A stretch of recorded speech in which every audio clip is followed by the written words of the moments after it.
এত জায়গা থাকতে রায়বাহাদুর কেন যে বিহারের এই নির্জন স্থানটি তার বিশ্রামের জন্য বেছে নিলেন তা তার অনুচরেরা কিছুতেই বুঝতে পারে না। কি আছে এখানে? সন্ধ্যা না হতেই ঝিঁঝি পোকা ডাকতে শুরু করে। এমন নির্জন হয়ে যায় যেন নিশুতি রাত। লোক নেই, জন নেই। রাত্রে শিয়ালের ডাক আর দূরে বাঘের ডাক, এছাড়া অন্য কোনো প্রাণীর অস্তিত্ব টের পাওয়া যায় না। বেলা 4টের পরই ঘর থেকে বেরোতে গা ছমছম করে। এমন জায়গায় মানুষ থাকে, একটা বাজার পর্যন্ত বসে না। বড়লোকের কত যে খেয়াল, তার অন্ত পাওয়া ভাব। অবশ্য রায়বাহাদুরের এখানে আসা এবং চুন সিমেন্টের এই পাহাড়টা কেনার যে কি কারণ তা তার স্ত্রী জানেন বইকি।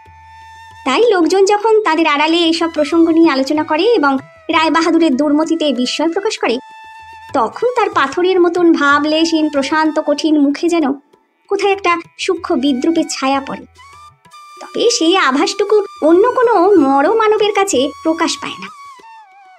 রায়বাহাদুর তার প্রথম যৌবনে, বলতে গেলে কৈশোর অতিক্রম করেই এখানে এসেছিলেন ভাগ্যান্বেষণে। তখন এক সাহেব কোম্পানির ছিল মস্ত পাহাড়টা। স্থানে স্থানে ভাঁটি তৈরি করে পাথর পুড়িয়ে চুন এবং সিমেন্ট তৈরি করতেন তারা। এই নির্জন অরণ্যে যে কর্মচারীগুলি কাজ করতে আসতো তাদের চিকিৎসার জন্য একজন ডাক্তার এনে রাখতে হয়েছিল, সঙ্গে সঙ্গে কিছু ওষুধও। রায়বাহাদুর স্কুলের পাঠ চুকিয়ে কম্পাউন্ডারি শিখেছিলেন কিছুদিন। সেই অধিকারে এখানকার সেই অদ্বিতীয় ডাক্তারখানায় মাসিক 18 টাকা বেতন এবং ফ্রি কোয়ার্টার্স, অর্থাৎ ডাক্তারখানার একপাশে একটা খাটিয়া তার জুটেছিল। এখানে অবশ্য বেশি দিন কাজ করতে হয়নি। তার মনে বরাবরই আশা ছিল, সম্ভাবনা নিয়ে তিনি কখনো মাথা ঘামাননি। চোখ ছিল বরাবর সামনের দিকে, এগিয়ে যাওয়ার মন্ত্রই অহরাত্র মনে মনে জপ করতেন তিনি। সেই কোম্পানির এক মারোয়ারি খদ্দেরের সঙ্গে আলাপ জমিয়ে 30 টাকা বেতনে তার বিল সরকার হয়ে কলকাতায় চলে এসেছিলেন। বুদ্ধি আর সততা, তার মধ্যে এই দুটি দুর্লভ গুণের মিলন মারোয়ারি মহাজনের চোখ এড়ায়নি। কিন্তু সেই যে সামান্য কয়েক মাস এই বনের মধ্যে তাকে বাস করতে হয়েছিল, তার তদানীন্তন ডাক্তার ওপরওয়ালা, যাকে বলতেন জীবন্ত সমাধি, সেই সময়টাকে অন্তত তিনি জীবনের অপব্যয় বলে মনে করেননি। এই প্রাকৃতিক সৌন্দর্য, এই শান্ত পরিবেশ সেদিন তার কিশোর মনে যে রঙের তুলি বুলিয়ে দিয়েছিল, সেই রং এতদিন পরেও মন থেকে সম্পূর্ণ মুছে যায়নি। সেই কটা দিনের স্মৃতি তিনি চিরকাল মনে মনে সযত্নে রক্ষা করেছেন। কর্মহীন অবকাশ তার জীবনে এতকাল ছিল দুর্লভ। তবু সেই স্বল্পস্থায়ী চুরি করা অবসর মুহূর্তগুলিতে তিনি এই স্বপ্নই দেখেছেন। একদিকে পাহাড় আর একদিকে বিস্তীর্ণ নদী, দূরে দূরে বিহারীদের ছোট ছোট গ্রাম। কি মায়াই যে সেদিন বিস্তার করেছিল মনে। পাহাড়ের গায়ে কাটা গাছের বনগুলির দিকে চেয়ে চেয়ে সারা দুপুর কাটিয়ে দিতেন আর কল্পনা করতেন যে তার একটি একান্ত আপনজনকে নিয়ে এইখানে এসে বাসা বেঁধেছেন। নদী তীরের ছায়াঘন এই পল্লী প্রান্তে শান্ত, অনাড়ম্বর, খ্যাতিহীন, কীর্তিহীন, সংঘর্ষহীন জীবন তাদের কাটছে। যে মানুষের মধ্যে বিরাট একটা কর্মশক্তি প্রচণ্ড মাইনের মতোই ফেটে পড়বার অপেক্ষায় ছিল, যার কর্মপ্রতিভা জীবন সুযোগের সীমাবদ্ধ পরিধিতে মাথা কুটছিল মুক্তির প্রতীক্ষায়, তার মধ্যে এই স্বপ্ন, এই কল্পনা আশ্চর্য বৈকি। তবু রায়বাহাদুর নিজে অন্তত জানেন এইটাই তার জীবনের সত্য। শুধু এই কল্পনাকে সার্থক করার জন্যই তাকে এই প্রচণ্ড পরিশ্রম করতে হয়েছে। এ স্বপ্ন সফল হবে সেই আশাই তাকে এমন করে একটার পর একটা কর্মপ্রচেষ্টায় ঘোরাতে পেরেছে। নইলে হয়তো আজকের এই সার্থকতা সম্ভব হতো না। তিনি জানেন যে আসলে তিনি কর্মভীরু, শান্তিপ্রিয় লোক।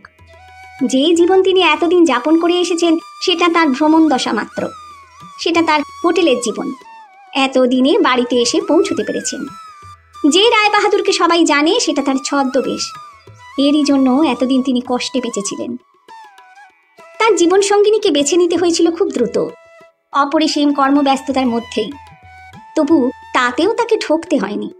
প্রথম যৌবন স্বপ্নের সঙ্গে ছন্দ মিলিয়েই তিনি সুষমাকে বেছে নিয়েছিলেন, যদিও তাকে গৃহজাত করেই রেখেছিলেন। শুধু একদিন একান্ত করে পাবেন এই আশায় তুলে রেখেছিলেন। তাড়াতাড়িতে ব্যাপারটা নষ্ট করে ফেলতে রাজি হননি। সুষমাকেও বলেছিলেন তিনি সে কথা স্পষ্টই। প্রণয়ের অবসর জীবনে এখনো আসেনি, সেই অবসরের অপেক্ষা করতে হবে। সুষমা যেন ক্ষুণ্ণ না হয়। যেটা পাবেন সেটা তিনি ভালো করেই পেতে চান। রসিকতা করে বলেছিলেন, পেটের খাওয়াটা চিরকালই তো তাড়াহুড়ো করে খেয়ে গেলাম, কি খাচ্ছি তা দেখে খাবার সময় কখনো মেলে না। অন্তরের খাওয়াটা অমন করে নষ্ট করতে চাই না। এই ব্যাপারে যে সুষমার তরফ থেকে কিছু আপত্তি থাকতে পারে তা তার মনে হয়নি কখনো। অভিজাত বংশ দারিদ্রদশার তলায় এসে ঠেকেছিল। সে পঙ্ককুণ্ড থেকে তিনি ওকে উদ্ধার না করলে হয়তো সামান্য কেরানি কোনো মিস্ত্রির ঘরে ওকে বাস করতে হতো। তার চেয়ে ভালো ভাগ্যই যখন সে পেয়েছে তখন আর একটু অপেক্ষা করতে পারবে না। তাছাড়া অভাব কি?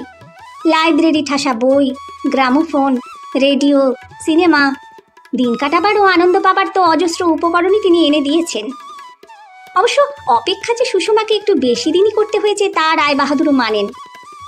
তলাফুটো জমিদার বাড়ি থেকে ওকে যেদিন রায়বাহাদুর উদ্ধার করেন সেদিনই তার বয়স 40-এর দিকে এগিয়ে গেছে।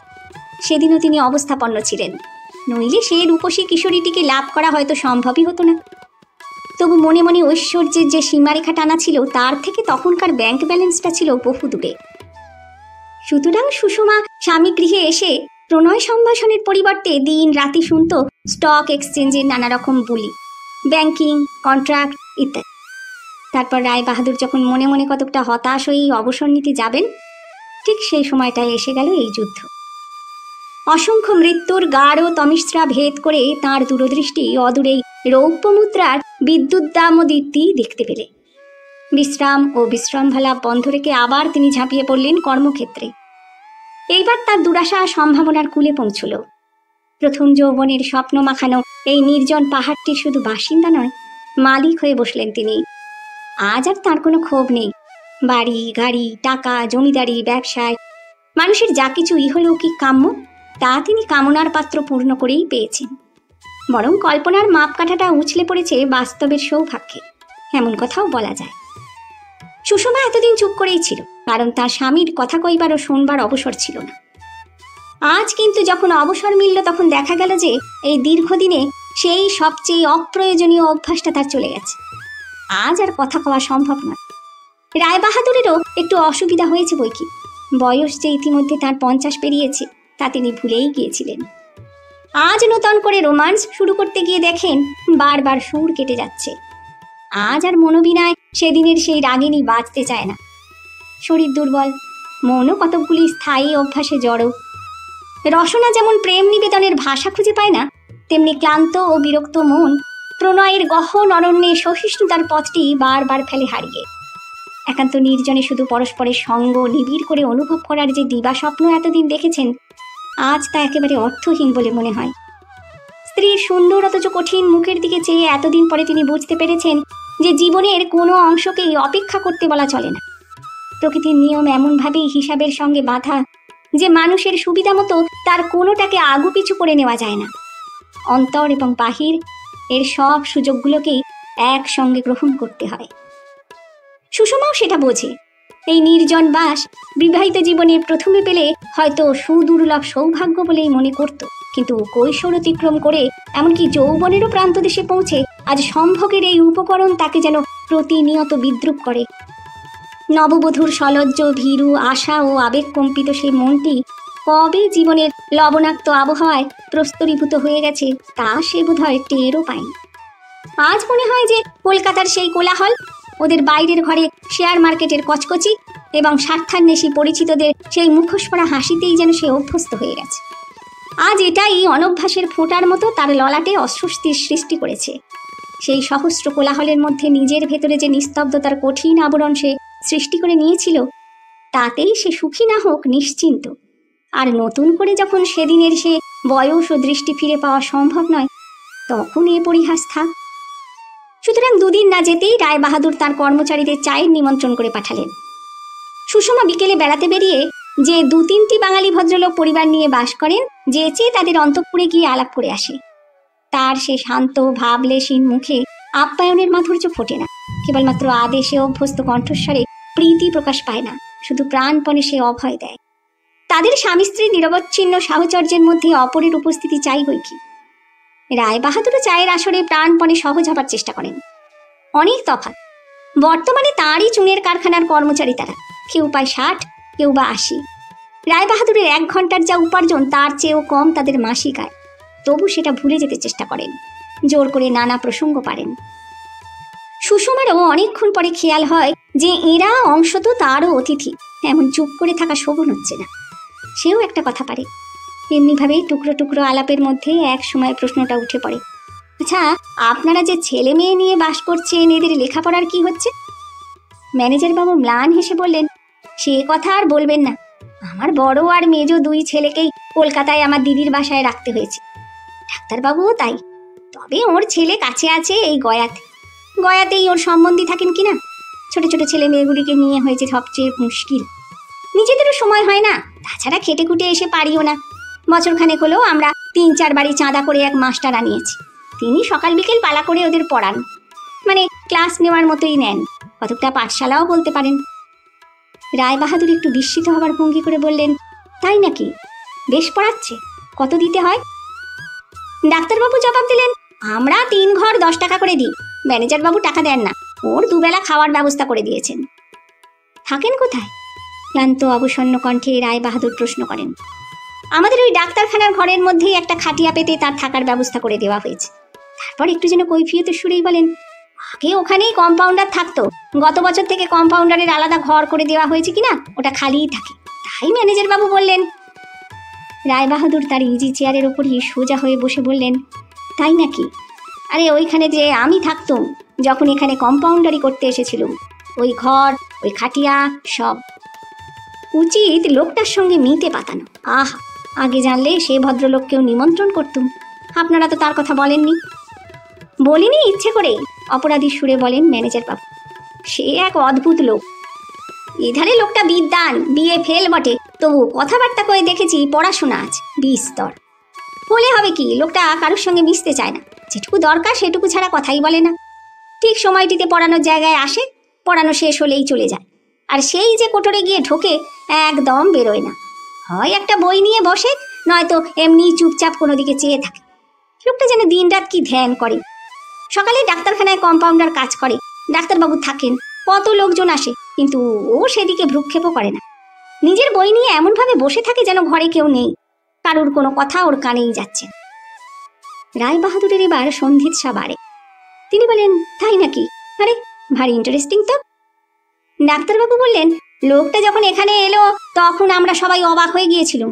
এমন লেখাপড়া জানা লোক এই কবরখানার মাত্র 30 টাকা আয়ে জীবন কাটাতে কেন এলো ভেবেই পাই না। কিন্তু তারপর বুঝলুম কারণটা কি।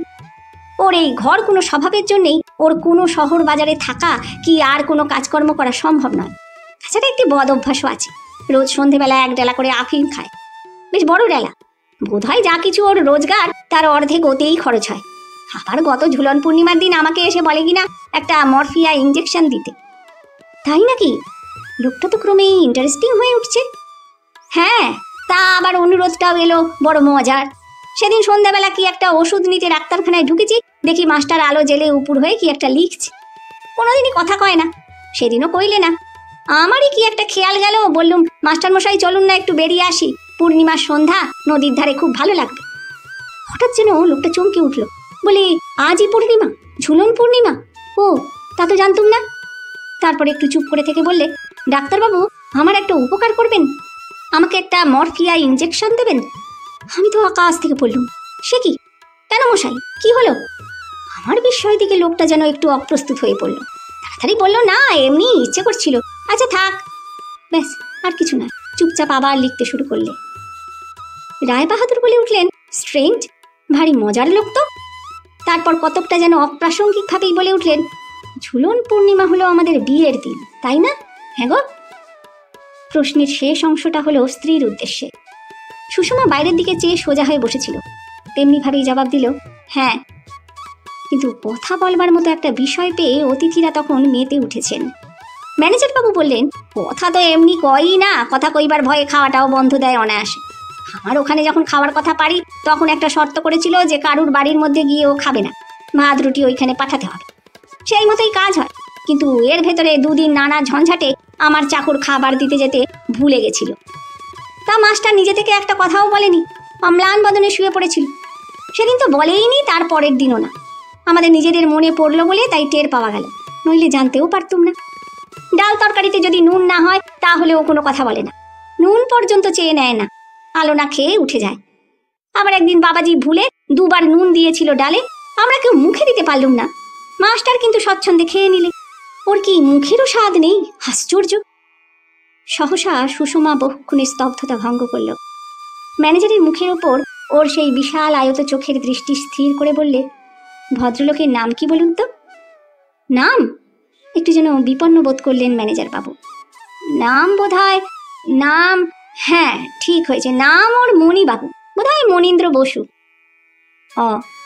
নিষ্পৃহ কণ্ঠে ওই একটি অক্ষর উচ্চারণ করে আবার বাইরের দিকে চোখ ফেরালে সুষমা। কথা এবার অন্য প্রসঙ্গে গিয়ে পড়ল। গমের চাষ, আখের চাষ, সিমেন্টের দর, কাপড়ের কন্ট্রোল, আরও কত কি। অবশেষে এক সময় সন্ধ্যারও পরে আসর ভাঙল। কর্মচারীর দল মনিবের স্বভাব আলোচনা করতে করতে অতি ক্ষীণ রেল লাইনের রেখাটি ধরে পাহাড়ের কোলে নিজেদের কোয়ার্টারের দিকে রওনা হয়ে গেল। সেদিন জ্যোৎস্না রাত্রে বাইরের শান্ত নির্জন প্রকৃতি ক্রমে আরও রমণীয় হয়ে উঠল। সামনের পাহাড়টা আধো আলো আধো ছায়ায় কি যেন একটা রহস্যময় রূপ নিয়েছে। সুষমা রাত্রে আহারাদির পর বহুক্ষণ ধরেই জানালার পাশে দাঁড়িয়েছিল বাইরের দিকে চেয়ে। রায়বাহাদুর একবার ইতিমধ্যে ক্ষীণ কণ্ঠে প্রশ্ন করেছেন, শোবে না? হ্যাঁ গো। কিন্তু তারও জবাব দেয়নি সে। উত্তর বোধহয় আশাও করেননি তিনি, নিজেই ঘুমিয়ে পড়েছেন। বহুদিন ধরেই সুষমা কোনো কিছু ভাবা ছেড়ে দিয়েছে। মনকে চিন্তাশূন্য করবার অলৌকিক ক্ষমতাটা অনেক যত্নে তাকে আয়ত্ত করতে হয়েছিল, নইলে বোধহয় এমন আশ্চর্য রকমভাবে শান্ত হয়ে উঠতে পারত না। কিন্তু আজ তার মনে অনেক কথাই ভিড় করে হাজির হয়েছে।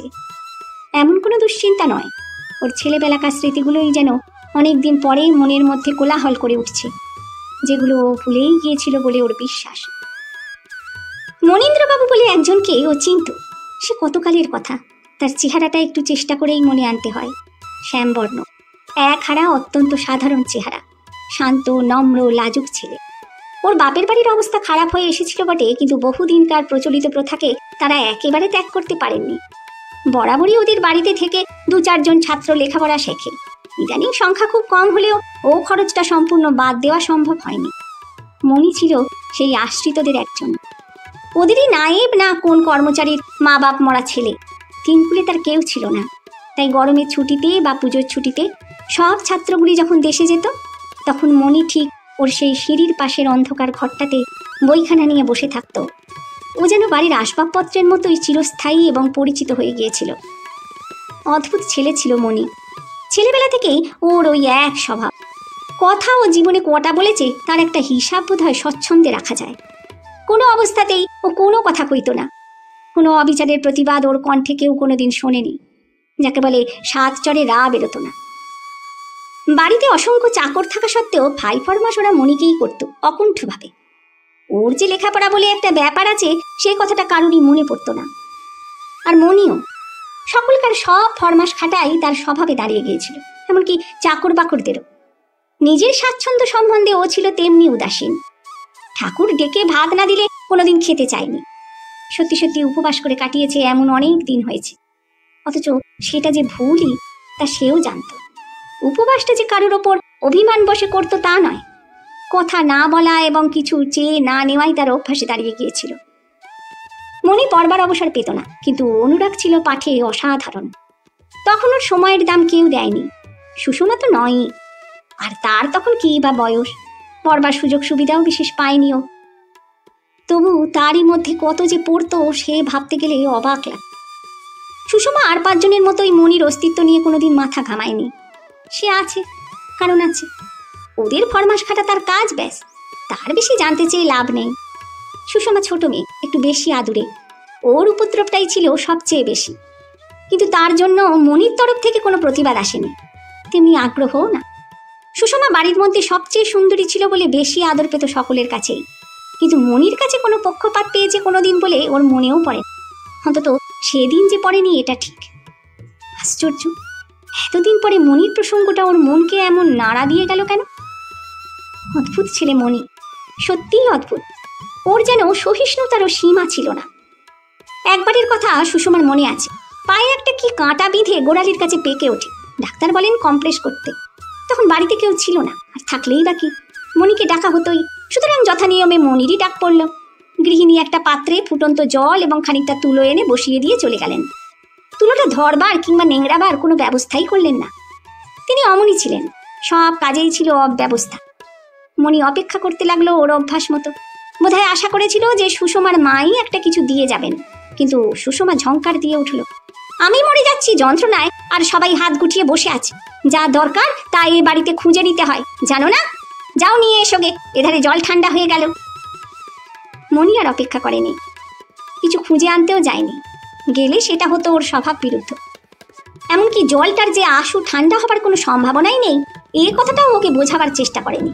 অম্লান বদনে তুলোটা হাতে করে ডুবিয়ে হাতে করেই নিংড়ে কম্প্রেস দিতে শুরু করেছিল। সে গরম সুষমাই সহ্য করতে পারেনি। 2-3 বার পরেও যখন অসহ্য গরম লেগেছে, তখন ওর খেয়াল হয়েছে। চেয়ে দেখে মনির আঙুলগুলো লাল তো হয়ে উঠেছেই, ইতিমধ্যে ফুসকা পড়ে গেছে। সুষমা কত তিরস্কার করেছে তার জন্যে, কিন্তু মনি তাতে একটি কথাও বলেনি। তারপর সেই আঙুল নিয়ে কি ভোগাটাই ভুগলো বেচারা। সেজন্যেও তাকে বোকা বলে কত ঠাট্টা, কত বিদ্রুপ করেছে সবাই। যদিচ সেবা করতে কেউ এগিয়ে যায়নি। সেটা যে কর্তব্য, এমন কথা কারুর মাথাতে যাওয়াও সম্ভব ছিল না। আর এই তো তার বিয়ের সময় কি কাণ্ডই না করলে মনিদা। মনি ম্যাট্রিক পাশ করবার পর থেকেই টিউশনি করে নিজের কলেজের মাইনে, বই খাতা, কাপড় জামা সব কিছু চালাতো। তারই মধ্য থেকে কি করে বেচারা কয়েকটা টাকা জমিয়ে রেখেছিল, সেটা প্রকাশ পেয়ে গেল সুষমার বিয়ের দিন।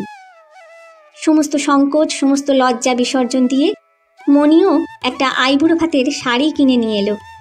শুধু তাই নয়, সাহস সঞ্চয় করে বলেও ফেললে, ছোট খুকিকে আমি একটা শাড়ি দেব বড়মা, যদি অনুমতি দেন। শাড়িখানা দামিই ছিল, খুব পছন্দসই। সুষমার দৃষ্টি লুব্ধ হয়ে উঠেছিল সেদিকে চেয়ে। ওর মায়েরও মুখের ভাব প্রথমটা স্নিগ্ধ হয়ে এসেছিল, কিন্তু মুহূর্ত কয়েক পরেই কাপড়টা ছুঁড়ে ফেলে দিয়ে কঠিন মুখে বলেছিলেন, হে কি করেছিস রে? আইবুড়ো ভাতের কাপড় কাল আপার, এ যে অলক্ষণ, নিয়ে যা নিয়ে যা।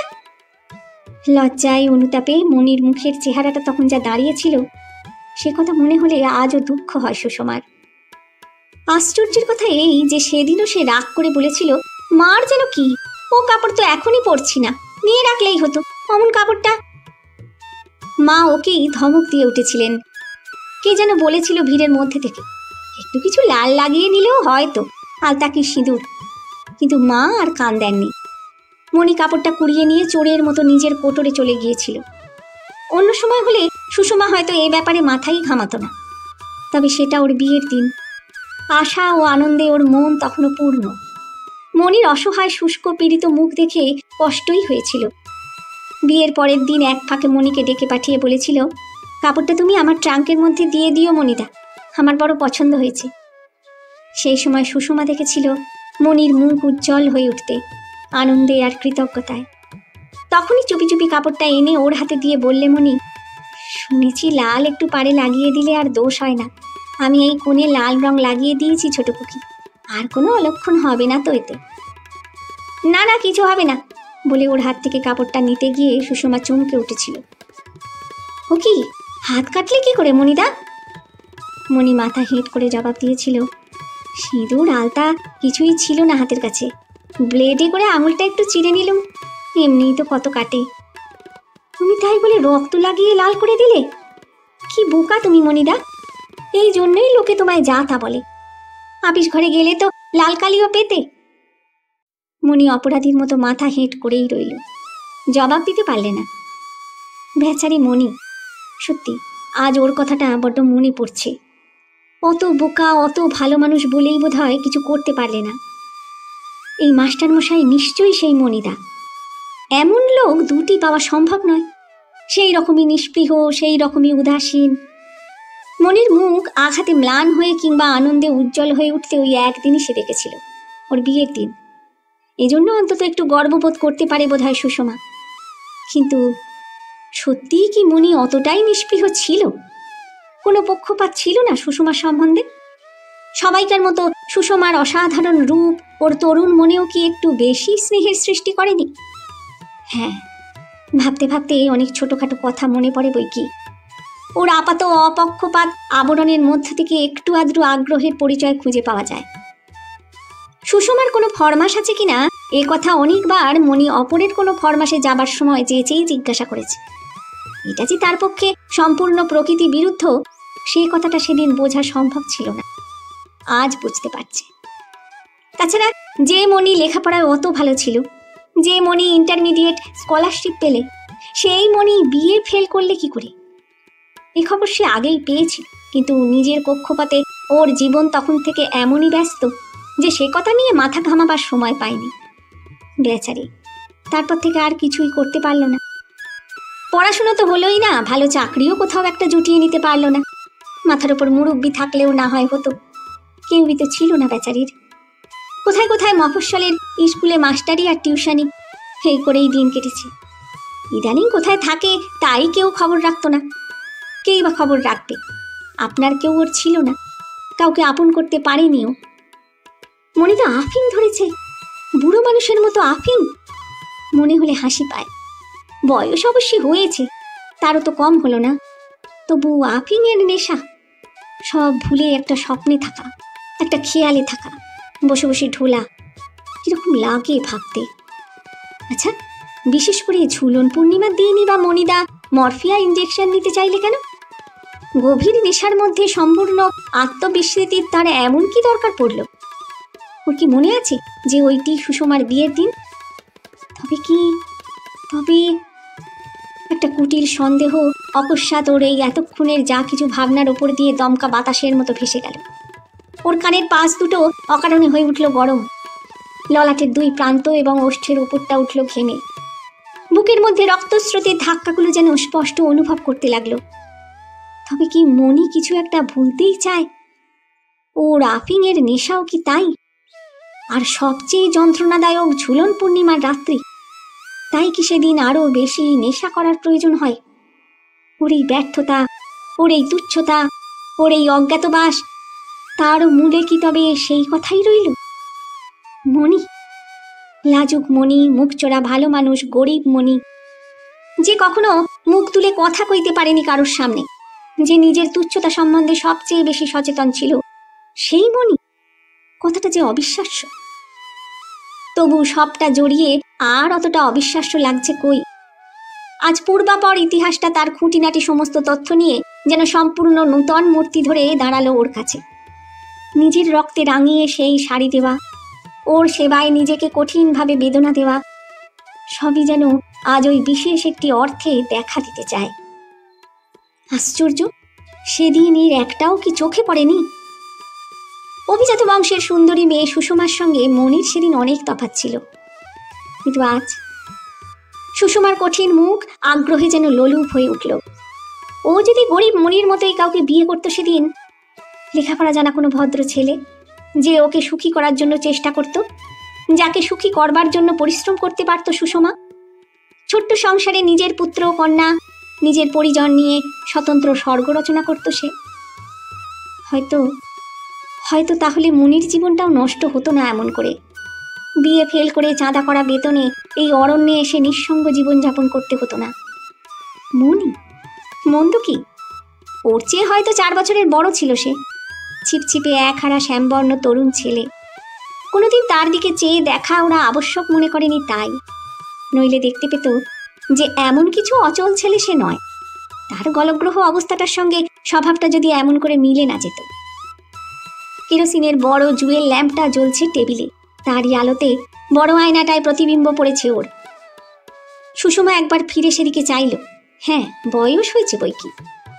ওর অপরূপ দেহলাবণ্যের ওপর কে যেন আলতো এক পোঁচ বয়সের কালি লাগিয়ে দিয়েছে, কিন্তু এটা হলো সম্পূর্ণ অকারণ, একেবারে আপনা আপনি। এই সুন্দর নৈবেদ্য কারুর ভোগে লাগলো না। এই শতদল কারুর পূজায় লাগার আগেই শুকিয়ে ম্লান হয়ে গেল। অবশ্য আজও সে রূপ যৌবনের কিছু বাকি আছে, একেবারে নিঃশেষ হয়ে যায়নি। আজও ওর প্রথম যৌবনের আবেগ একেবারে স্মৃতিতে পরিণত হয়নি, কিন্তু সে আর কদিন। কিছুই হয়নি, কিছুই হবে না। বিলম্বিত ব্যর্থ জীবনে এমনি করেই তার মরুযাত্রাপথে আতপ্ত বাতাস লেগে শুকিয়ে উঠতে থাকবে। তারপর একদিন আর তার চিহ্ন থাকবে না। দুটি জীবনের ব্যর্থতার দুঃসহ বেদনায় অনেক দিন পরে সুষমার চোখের শিরা দুটো টনটন করে উঠল। সারা রাতই কাটলো ওর এমনি করে, জানলার ধারে দাঁড়িয়ে দাঁড়িয়ে। কি যে ভাবলে ও এতক্ষণ, আর ঠিক কি করতে চাইলে ওর উত্তেজিত রাত্রি জাগরণ ক্লিষ্ট মস্তিষ্কে তার কিছুই ভালো করে ঢুকলো না। শুধু বিহ্বল হয়ে দাঁড়িয়েই রইল। একেবারে খেয়াল হলো ভোরের প্রথম স্পর্শটি পূর্বাচলে লাগতে, কেমন যেন চমকে উঠল। আর একবার ফিরে তাকালো দর্পণের মধ্যে নিজের প্রতিবিম্বের দিকে। তারপর সহসা ঘরের দোর খুলে বাইরে বেরিয়ে পড়ল। কোথায় যাবে তা বোধহয় তখনও জানতো না, কিন্তু অপেক্ষাও করলে না। খালি পায়ে সরু লাইনটির স্লিপারে পা দিয়ে দিয়ে একরকম ছুটে চলল ডাক্তারখানাটা লক্ষ্য করে। সমস্ত গ্রাম এবং অরণ্যানি তখনও সুপ্ত, হিংস্র জন্তুদের আক্রমণের সম্ভাবনা তখনও যায়নি। তবু এসব কোনো কথাই ওর মনে হলো না। কি একটা দুর্নিবার আকর্ষণে কোন এক বহুদিনের নিরুদ্ধ হৃদয়াবেগের তাড়নায় অন্ধের মতো এগিয়ে চলল সুষমা। ডাক্তারখানার দরজায় ঘা দিতে যে শীর্ণকায় লোকটি বিস্মিত, হয়তোবা কিছু ভীত মুখে এসে দৌড় খুলে দিলে তার মুখের দিকে চেয়ে ওর কোনো সংশয়ই রইল না। রগের পাশের চুলগুলো সব পেকে উঠেছে, আরও একটু রোগা, আরও একটু ঠ্যাঙা হয়েছে সে। তবু না চিনবার কোনো কারণ নেই। মণিদা, আমায় চিনতে পারো? নিশা এবং তন্দ্রার জরিমা কাটতে দেরি হয়। আচ্ছন্ন দৃষ্টি ধীরে ধীরে স্বচ্ছ হয়ে ওঠে। অনেকটা পরে মণি যেন অস্ফুট কণ্ঠে বলে ওঠে, ছোট খুকি, হ্যাঁ আপনি? আমাকে আপনি বলছো কেন মণিদা? চলো ঘরে গিয়ে বসি। সে একরকম ওকে সরিয়ে ভেতরে ঢুকলো। ডাক্তারখানার বিশ্রী গন্ধ, ঘরটাও যৎপরনাস্তি নোংরা। তারই এক পাশে খাটিয়াতে জীর্ণ মলিন শয্যা, পাশে একটা ভাঙা চেয়ারের ওপর কতকগুলো বই খাতা ছড়ানো, আধখানা মোমবাতি। সেদিকে মুহূর্ত কয়েক নিঃশব্দে চেয়ে থেকে থেকে সুষমার ক্লান্ত চোখ দুটো যেন জ্বালা করে জলে ভরে এলো। সে ধপ করে সেই চৌকিটার ওপরই বসে পড়ে একটু যেন তীক্ষ্ণ কণ্ঠে প্রশ্ন করলে, তুমি বিয়ে ফেল করলে কেন মণিদা? আজ আমাকে বলতে হবে। তারপর ওকে জবাব দেবার যথেষ্ট সময় না দিয়েই পাগলের মতো প্রশ্ন করে চলল, কেন তুমি লেখাপড়া ছেড়ে দিলে? কেন এমন করে রয়েছো বলো না? তুমি নাকি নেশা করতে শুরু করেছ? তুমি নাকি আফিংয়ের ইঞ্জেকশন নাও? এমনভাবে জীবন নষ্ট করবার মানে কি? বিস্ময় ও আতঙ্কের বিহ্বলতা তখনও কাটেনি মনির। সে মুড়ের মতো ওর দিকে খানিকটা তাকিয়ে থেকে চুপি চুপি ভয়ে ভয়ে প্রশ্ন করলে, আপনি কি তাহলে রায় বাহাদুরের স্ত্রী? হ্যাঁ হ্যাঁ, অসহিষ্ণুভাবে বলে ওঠে সুষমা। কিন্তু তুমি আমাকে আপনি বলছো কেন? তোমার কি সত্যি সত্যিই মাথা খারাপ হয়ে গেল? আমি যে ছোট খুকি। নিঃশব্দে আরও খানিকটা দাঁড়িয়ে থেকে মণি বললে, আমি এখানে টিউশনি করি। সে আমি জানি, কিন্তু কেন? তারপর কতকটা অসংলগ্নভাবেই সুষমা বললে, তুমি কি আমাকে জব্দ করতে চাও? অপরাধীর মতো মাথা হেঁট করে মণি জবাব দিলে, বলেন তো আমি চলে যাব এখান থেকে। সুষমার উদ্ভ্রান্ত দৃষ্টি জ্বলে উঠল অকস্মাৎ। সে উঠে দাঁড়িয়ে ব্যগ্র কণ্ঠে বললে, হ্যাঁ তাই চলো, কিন্তু আমাকেও সঙ্গে নিয়ে যেতে হবে এবার। পারবে তো? আমিও যাব, যেখানে হয়। মণির দৃষ্টি আরও ভীত হয়ে ওঠে। অসহায়ের মতো এদিক ওদিক তাকিয়ে বললে, মাফ করবেন, আপনার শরীর বোধহয় ভালো নেই, আপনি না হয় বিশ্রাম করুন, আমি বাইরে যাই। সামনের দিকে এগিয়ে এসে ওর কাঁধ দুটো ধরে একটা ঝাঁকুনি দিয়ে সুষমা বলে, কিন্তু আমাকে আর ফাঁকি দিতে পারবে না, আমি সব জানি। আমাকে এখান থেকে উদ্ধার করো লক্ষ্মীটি, আমি যে আর পারছি না। শেষের দিকে ওর কণ্ঠে অদ্ভুত একটা আবদারের সুর ফুটে ওঠে, তার সঙ্গে অনুনয়ও। সে কণ্ঠস্বরে আর সেই স্পর্শে মনির সমস্ত দেহ শিউরে ওঠে। তবু ও দাঁড়িয়ে থাকে চুপ করে, পাথরের মতো। ওর সমস্ত ভঙ্গিটা দিন কুণ্ঠিত, কিন্তু তবু কোথায় একটা অনমনীয় কাঠিন্য আছে যেন, আর সেটা সুষমাও বুঝতে পারে ক্রমে ক্রমে। ওর কাঁধটা ছেড়ে দিয়ে বিকৃত কণ্ঠে চুপি চুপি বলে, পারবে না মনিদা? কিছুতে কি সম্ভব নয়? উত্তরের অপেক্ষাতেই বোধ হয় কিছুক্ষণ দাঁড়িয়ে থেকে দীর্ঘ নিঃশ্বাস ফেলে ডাক্তারখানা থেকে বেরিয়ে এলো সুষমা। ততক্ষণে আরও খানিকটা ফর্সা হয়েছে। সেই আলোতে আর ভোরের ঠান্ডা বাতাসে ওর যেন সম্বিত ফিরে এলো। শাড়ির আঁচলটা ভালো করে গায়ে জড়িয়ে রাস্তায় নেমে পড়ল। খানিকটা এগিয়ে গিয়েই আবার ফিরে আসে সে। মনির কাছে এসে গলায় আঁচল দিয়ে প্রণাম করে উঠে দাঁড়িয়ে বলে, কিন্তু তুমি কি আবার মানুষের মতো বাঁচতে পারো না মনিদা? এসব ভুলে গিয়ে আবার জীবন শুরু করতে পারো না? তবু মনির সে কুণ্ঠিত সংকুচিত ভাবে কোনো পরিচয়ের, কোনো ঘনিষ্ঠতার উত্তাপ ফুটল না। বরং কতকটা যেন কৈফিয়তের সুরেই বললে, আমি কাল চলে যাব, কালই চলে যাব, আমি জানতুম না। হ্যাঁ তাই যেও, কিছু মনে করো না মনিদা, আমার মাথা ঠিক ছিল না। কণ্ঠস্বর প্রাণপণে সহজ করে আবার রাস্তায় নেমে আসে সুষমা। স্লিপারগুলোর ওপর দিয়ে খালি পায়ে চলতে কষ্ট হয়। রগ দুটো যেন অনিদ্রায় টনটন করতে থাকে, পিঠে অসহ্য যন্ত্রণা হয়। তবু মাথা সোজা করে হাঁটে সুষমা, মুখে ওর সেই উদ্ধত কঠিন দৃষ্টি। ও যখন বাংলোতে গিয়ে পৌঁছল, রায় বাহাদুর তখনও ঘুমোচ্ছেন। ধন্যবাদ।